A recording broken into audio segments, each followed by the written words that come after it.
My fellow Americans, like so many of your homes, the White House is brimming with greens, colorful decorations, and a tree trimmed and ready for Christmas Day. And when Nancy and I look out from our upstairs windows, we can see the national Christmas tree standing in majestic beauty. Its lights fill the air with a spirit of love, hope, and joy from the heart of America.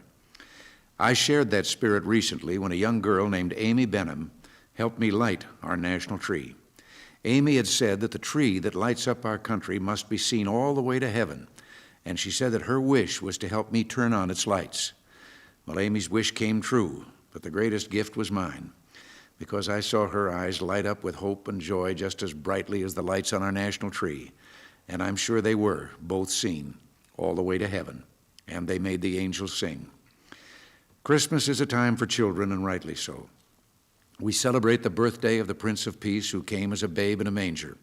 Some celebrate Christmas as the birthday of a great teacher and philosopher, but to other millions of us, Jesus is much more. He is divine, living assurance that God so loved the world, he gave us his only begotten Son, so that by believing in him and learning to love each other, we could one day be together in paradise. It's been said that all the kings who ever reigned and all the parliaments that ever sat have not done as much to advance the cause of peace on earth and goodwill to men as the man from Galilee, Jesus of Nazareth.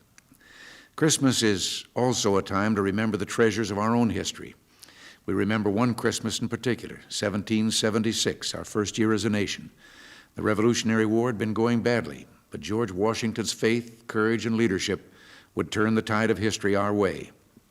On Christmas night, he led a band of ragged soldiers across the Delaware River through driving snow to a victory that saved the cause of independence.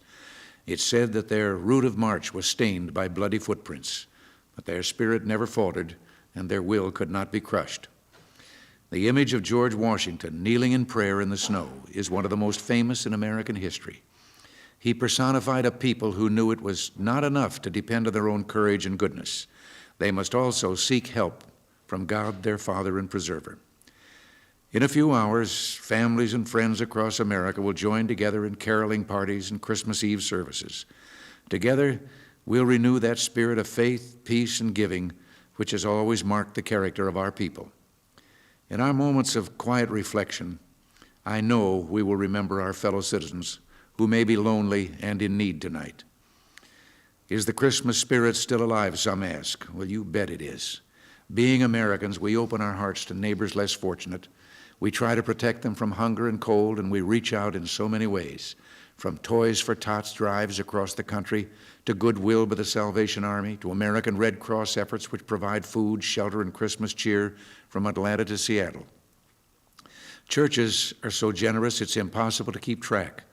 One example, Reverend Bill Sengel's Presbyterian Meeting House in nearby Alexandria, Virginia, is simultaneously sponsoring Hot Meals on Wheels programs, making and delivering hundreds of sandwiches and box loads of clothes, while visiting local hospitals and sending postcards to shut-ins and religious dissidents abroad.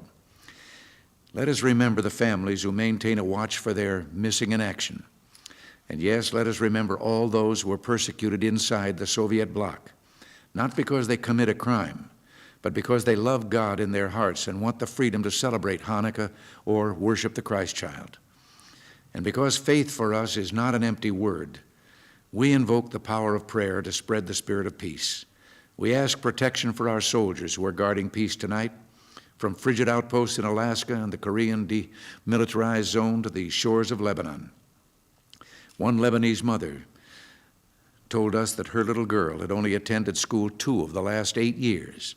Now, she said, because of our presence there, her daughter can live a normal life. With patience and firmness, we can help bring peace to that strife-torn region and make our own lives more secure. The Christmas spirit of peace, hope, and love is a spirit Americans carry with them all year round, everywhere we go.